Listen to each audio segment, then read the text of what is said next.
even as I talk about excellence, it's not so much, we're not chasing perfection. It's just knowing who you are, because I had to really know who I was or who I am.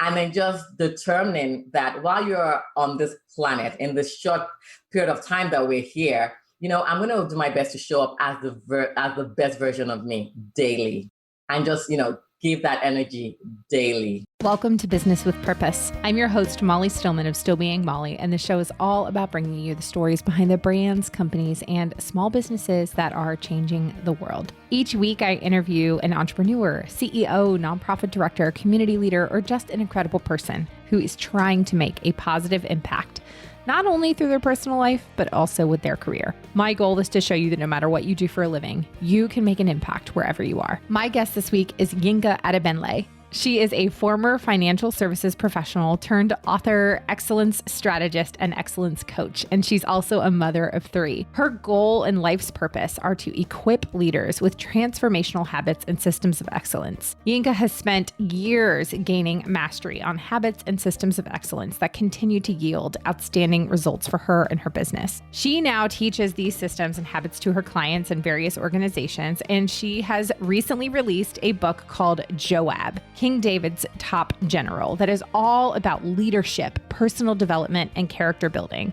I adore Yinka. She is just such a joy to be around, joy to talk with, and her perspective on leadership, personal development, character building for anyone, whether you are a business owner or whether you are just, leading your family in your home. She has a message for you. You are going to absolutely love her. But first, I want to thank our partner of the show, and that is Demat. And I am such a huge fan of this incredible ethical fashion brand. I personally love their crossover sandals. They are so comfortable, perfect for spring, summer, really any time of year where you want to wear some sandals. And I actually have the founder with me, Julie Billingham, and she is just incredible. She's going to share with you her favorite Demat product. Oh, Molly, thank you so much for having us. It is such an honor to partner with you and just have the ability to share our line with some of your followers, people that we know care about who made their products and how they were made. And it's funny that you love our sandals because, of course, it's our signature product. And, when I was in Haiti 11 years ago and we were working with the Haitian people to figure out a product that we could really make that would stand out, that would be something really wonderful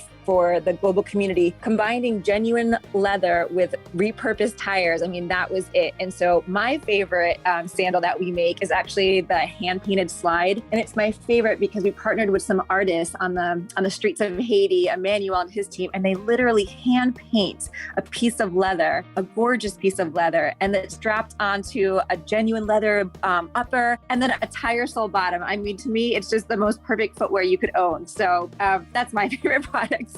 They are beautiful and so incredible. And so if you are listening and want to snag your own pair of Demat sandals, you can do so at DEUXMAINS.com and use the promo code MOLLY, and that will get you 15% off your order. So you'll be looking good this summer when you hit the beach in those cute sandals. Now onto my conversation with Yinka. Yinka, I'm so excited to have you. Welcome to the show. Thank you. Thank you so much for having me on your show, Molly. Great to be here. You are one of those people who, the moment I first came across you and started just, devouring your content, you are somebody who just exudes joy in everything you do. And I wish the listeners could see your beautiful smile. You just have so much joy, and I'm so excited to learn more about you. So let's dive right in and give us the Yinka 101. So tell us who you are, what you do, and how you got to where you are today. Oh, great. Awesome. Well, thank you. Thank you for the kind words. I wasn't always the joyous Yinka, but I will take you all the way back to, I'll say 2004, thereabouts. So, 2004, life was great. I just graduated from grad school. Actually, let me go back a little bit. I moved to the United States from England in 2001, and with the intention of going to grad school. So started grad school, completed that in 2004. And right before I left grad school, I already had a great job, dream role actually, lined up with one of the largest investment banks in the world. And, everything was fine. Everything was great. I loved working in the financial services space. In 2009, at the peak of the Great Recession, my role, along with the roles of others in my department and a lot of others in that organization, were eliminated because the financial services sector was hit the hardest. And so when that happened, my husband and I had just purchased our home not too long before that. I was heavily pregnant with my second child, and now here I was jobless. So all of that coupled together, but on a deep sense of anxiety and just worry and just really not knowing what to do. Yeah. And I remember I would, my husband would say, you know what, it's fine. We'll make it through. But I was young. I didn't even know any better, basically. But I remember I was just so anxious about the entire situation. I would wake up in the middle of the night just sweating profusely. I guess that was probably because I was pregnant, but, sweating profusely, just trying to figure out, how to get out of this situation. Yeah. And it was at a routine pregnancy checkup when the doctor pulled me into his office, and he had this very puzzled look on his face. And I was like, but I didn't think much of it. And he was like, Yinka, what exactly is going on? He said, like the readings, everything is just everything doesn't look right. And then, and I was like, well, it's the last stage of the pregnancy. And he just looked at me square in the face. He said, whatever it is that you're doing, you need to stop. And then he paused, and then he went, Yinka, I would hate for you to develop serious complications this far along in your pregnancy. So whatever it is that you're doing, you need to stop. And, that was, for me, that was a wake up call, because I thought I'd been masking, the anxiety, the thoughts, and I thought I had that masked and covered very well. It's amazing how anxiety shows up physically in our bodies. Right. Yeah. And I was like, I thought I had it all covered and everything. And, but I just remember, driving home that day, and for me, it was a wake up call. It was a wake up call. And then after that, the next several days, I just, I reflected deeply. And then all of that put me on this journey of excellence. I just knew, I didn't even know how, but I just knew that I had to be better. I was like, I had to do better, I didn't want to find myself in that situation ever again. And really, so it just, I delved deeply into self-development, personal development.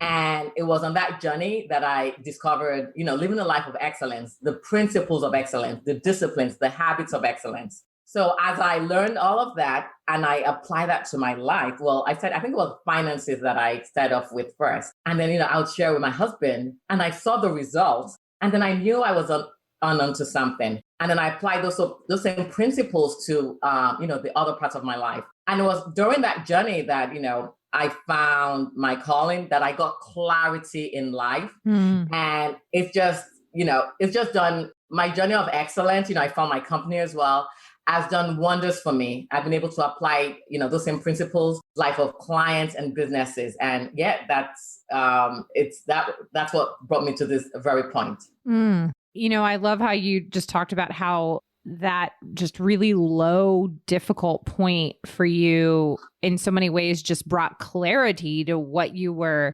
called to do. And that is lead others through those times. And, I'm so passionate about letting the story that God writes in our lives, let us just be a part of that story and just listen to, so often we get thrown off and we're just kind of feel like we're just an Israelite wandering in the desert, and I'm just I don't know where I'm going, but it's the whole time it's just no, God's I'm using this for a purpose, and I'm going to use this trial or this struggle or this experience in your life to impact so many other people, and how you've done that to now take the habits that you've built in your life and use those to equip other leaders, other entrepreneurs talk to us some about those habits and what were some of the things that you began to implement in your own life that began to dig you out of, a lot of that anxiety that you'd been feeling and, just what you'd been feeling to kind of dig yourself out of that hole. What were some of those habits that you began to implement in your life? Right. And that's a great question. Well, first of all, like I mentioned before, I just knew I wanted to be better. I knew that this wasn't it. And if I'd continued on that path of mediocrity, so to speak, it wouldn't have ended well. It would have probably ended in self-destruction, so to speak. And I also want to just add one thing as well before I talk about the habits. During that time of, just trying to sort of find my way and whatnot, I realized that a lot of my self-worth, I define myself by the roles, by the, the degrees, the companies that I worked for. So when all of that was taken away, it was like it just had a shell of Yinka. You were defined by status. Yeah, by my status, basically. And, that's standing on shaky ground because once that rug is pulled from underneath you, there's nothing. So it was very humbling. And I had to really, find out who Yinka was. So for me, I just that decision to be better. I didn't even know how, but, whatever the next best step was, I took it basically. Finances was a huge one. So, I read books. I took courses basically, and I just learned how to be a better steward of my financial resources basically. And of course, my husband was on this journey with me. And then, from there, and there were so many things that we had to learn. And then things like discipline. And, when you hear the word discipline, it's not so much, you have to be like very rigid and whatnot. But it's just, okay, if you say you're going to do something, committing to it. Yeah. I'm saying that then, till the end, basically. Yeah. And, it served us very well. Even time management, these are things that a lot of us don't actually, take as serious issues. But the thing is it's the little habits that make up who you are. Mm-hmm. It's those little things that define you as a person. And so as I worked on a certain area, I saw results. Then I moved on to another area. So, like time management, I talked about discipline, finances, and just basically just working on different areas of life just to be this whole person. And then just showing up as the best version of myself daily. Yeah. I love that you brought up talking about discipline and what that word, sometimes the connotation that we have of that word and the ideas that are conjured up when we hear the word discipline and what that means for us individually. But I love that there's really a lot that is involved in it. And it's, and I sometimes I feel like it's ironic that we talk about disciplining our children.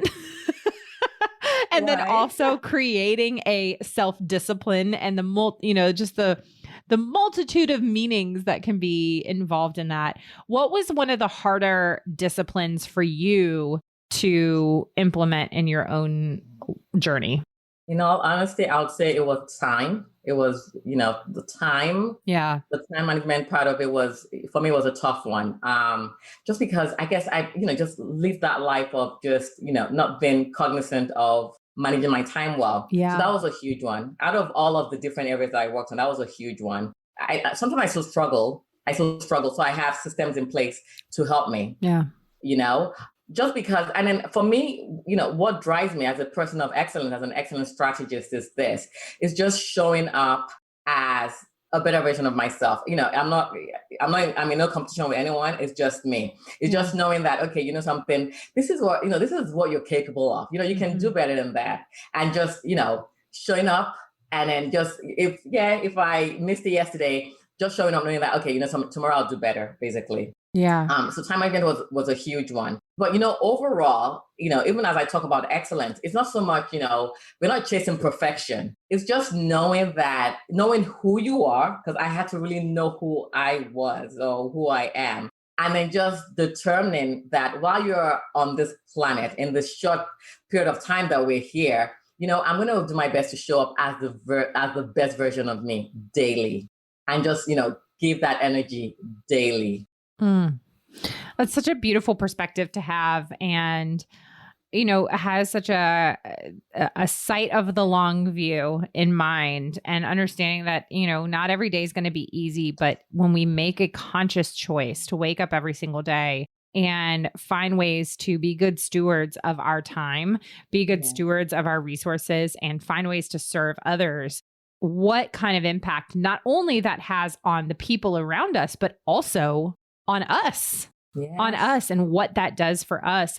And, I had a conversation recently with somebody, and I honestly don't even remember who it was, my brain, but we were talking about how I'd never really considered, because God calls us to be good stewards of our resources. He calls us to be good stewards of our money.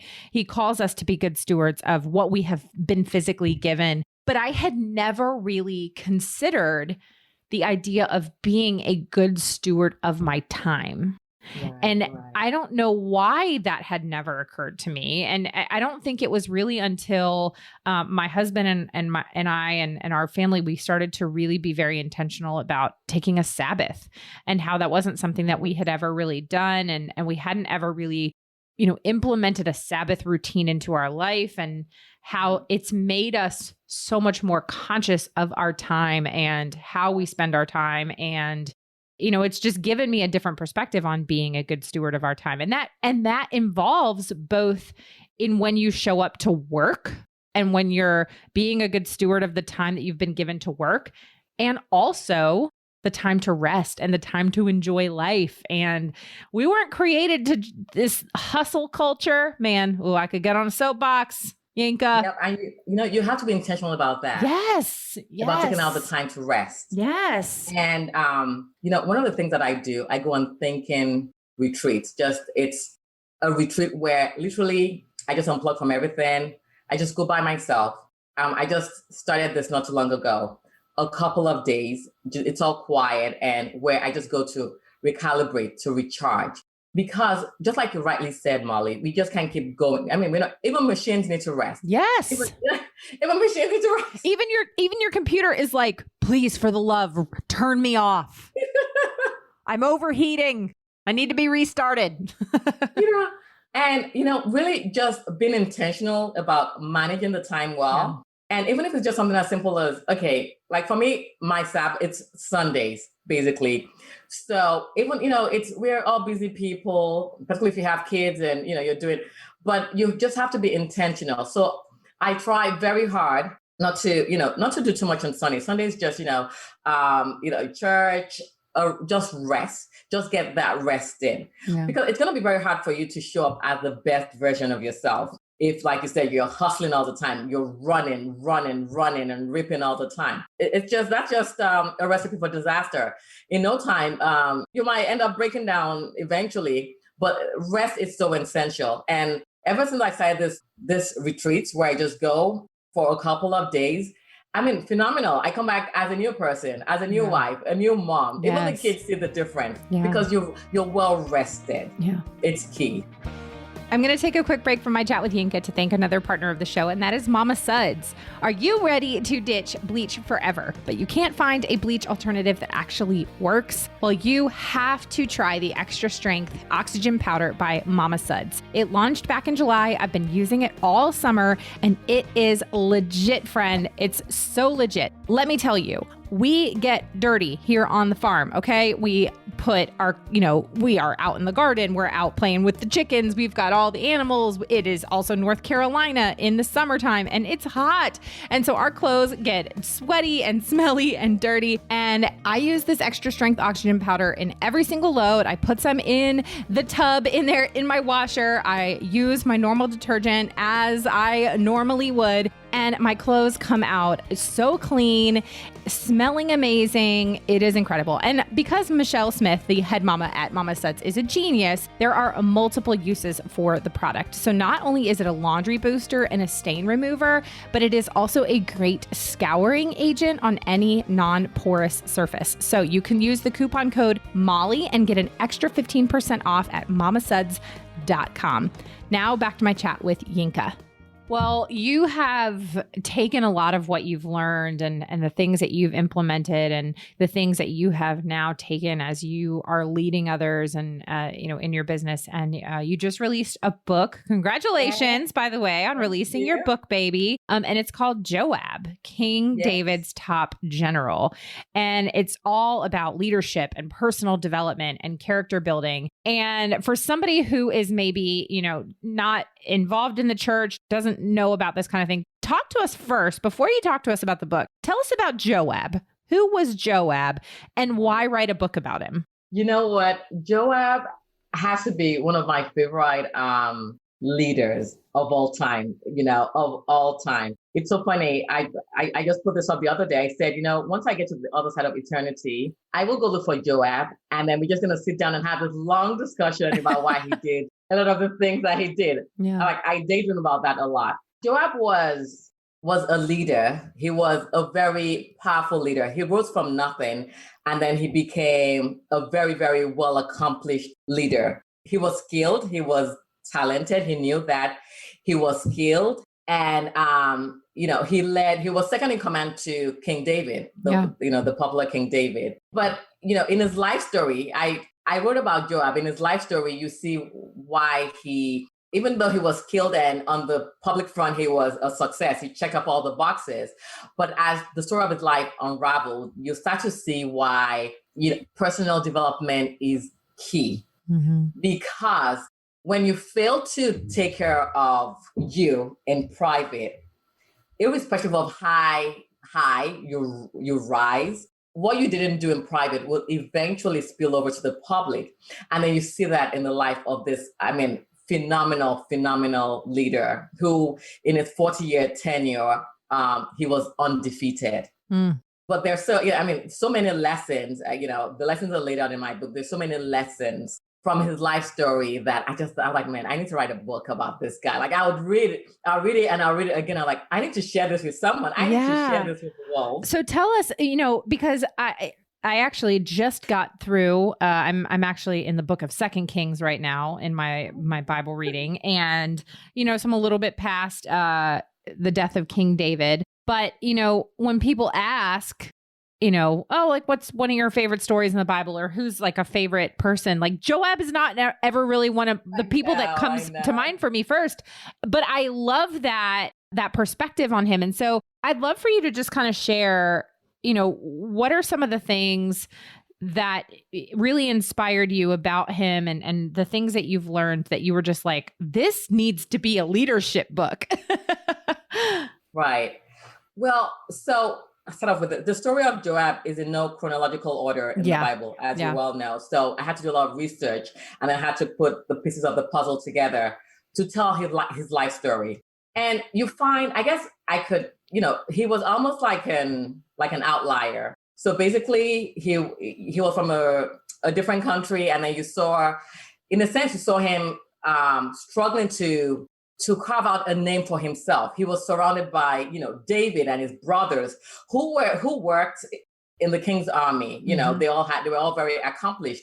And you had Joab, who was a nobody. And you see that struggle. It's not written out plainly in the Bible, but you see that struggle. And then eventually you see how, as soon as the opportunity presented itself, when he saw that, okay, this was my shot, he went for it. And then you also see things like how, there's in the Bible, in the story, David had just become the king, and he had to go conquer Jerusalem, which was known as Jebus at the time. But then it was a well-fortified city. It was impregnable, basically. But then they found that they could go in through almost like a cistern, through the water system, the water shaft. Mm-hmm. But you couldn't just send the entire army. You needed one person to do that job. It was very risky. It was very, very risky. You know what?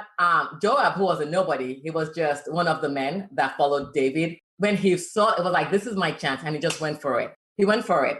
And he was successful in that quest because, again, God was really, the hand of God was directing everything that was going on at the time.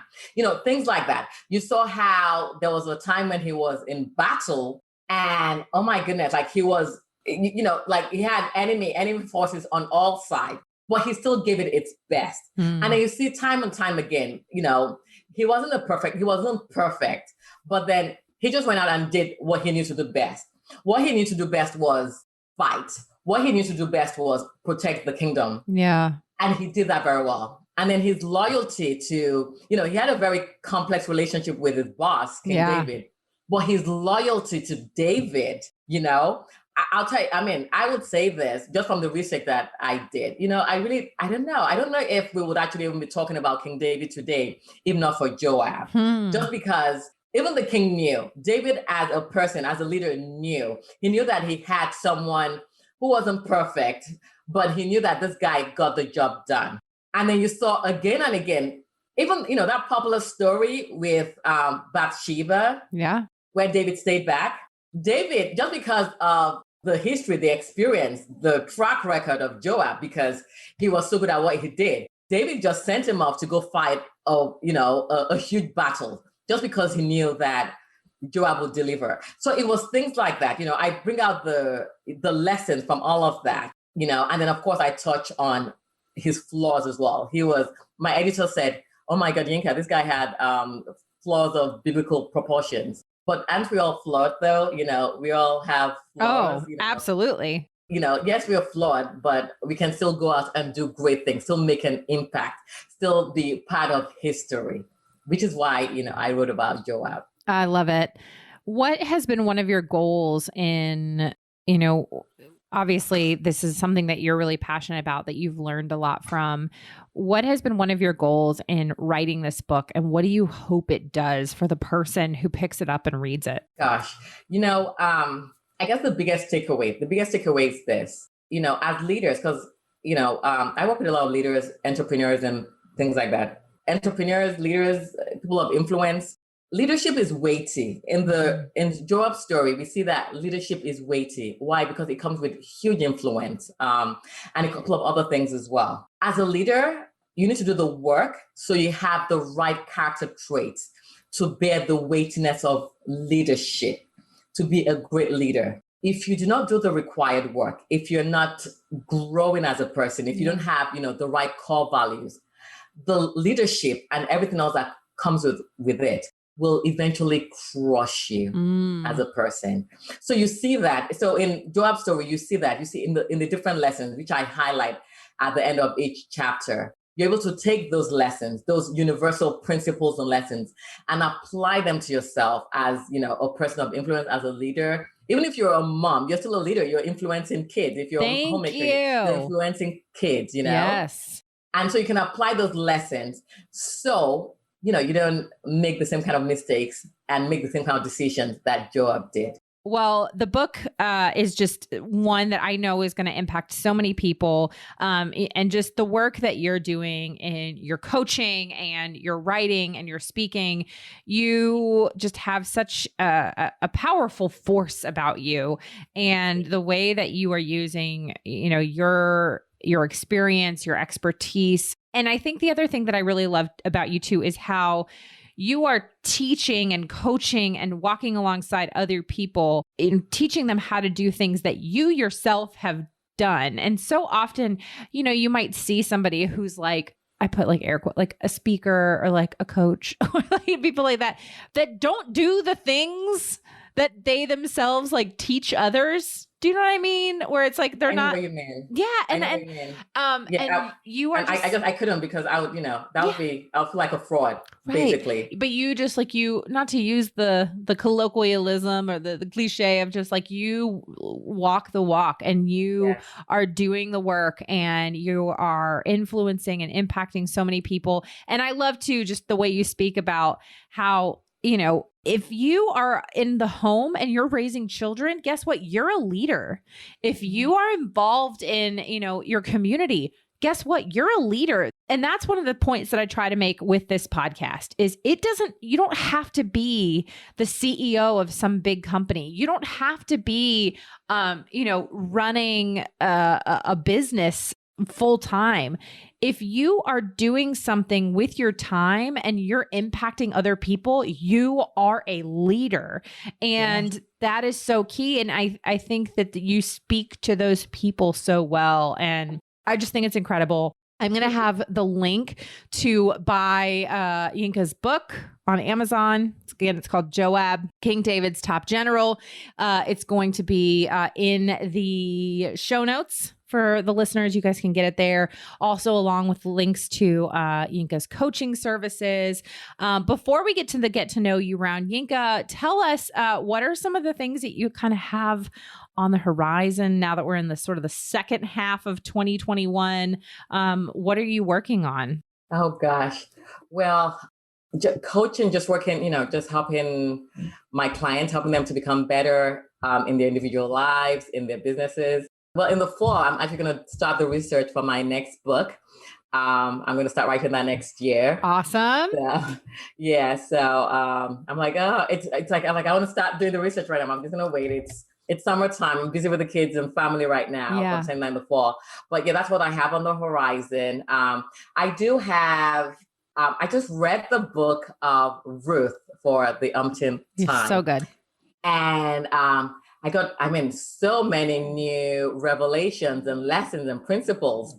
So I'm going to be having a live, just an exposition. It's a free one, an exposition on the life of Ruth, where basically we're going to be looking at lessons on excellence and character development, because there's so much of that packed into her stories. And yeah, that's it really. The big thing is the second book, which I'm going to start writing next year. That's incredible. I know it's going to be awesome. I love the Book of Ruth. I have a Bible joke for you.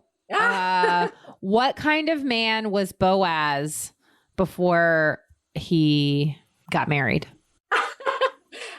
He was, oh my God, he was a broke ASS? No, that it? He was ruthless. I love ruthless. Oh, that's a good one. There you go. That's a good one. I haven't heard that one before. There's my silly Bible joke for you. Okay. Yinka, now is the time where we ask just some fun, lighthearted get to know you questions. So Yinka, are you ready for the get to know you round? Yes, I am. All right. Question number 1. What is something I would never guess about you? Oh gosh, something that you'd never guess about me is the fact that, I'm an avid baker. And I'm actually even got certified. I owned a baking business. Not too long ago, I did. It was a hobby become business. But yeah, I'm an avid baker and I love to cook as well. Actually, I have a certification in food protection. I love it. What is your signature, what's your signature dish? Oh gosh, I have to say banana bread. I made the most delicious, all kinds of banana bread. I can, I have my staple banana bread recipe and I can do wonders with that thing. Like I would make things with banana bread that you didn't even think possible. I love banana bread so much. And now my mouth is watering. That sounds amazing. Okay. What was the best vacation you ever took? Oh gosh. The best vacation that I ever took, I'll say it was in Hawaii. That's where I'm going to be when this episode airs. I'm going to be in Hawaii. Yes. Oh, wow. Enjoy. Well, it was 16 years ago. Actually, I'll tell you, we went to Hawaii for our honeymoon, my husband and I. And it was like being in paradise. Amazing. Yeah. Where in Hawaii did you go?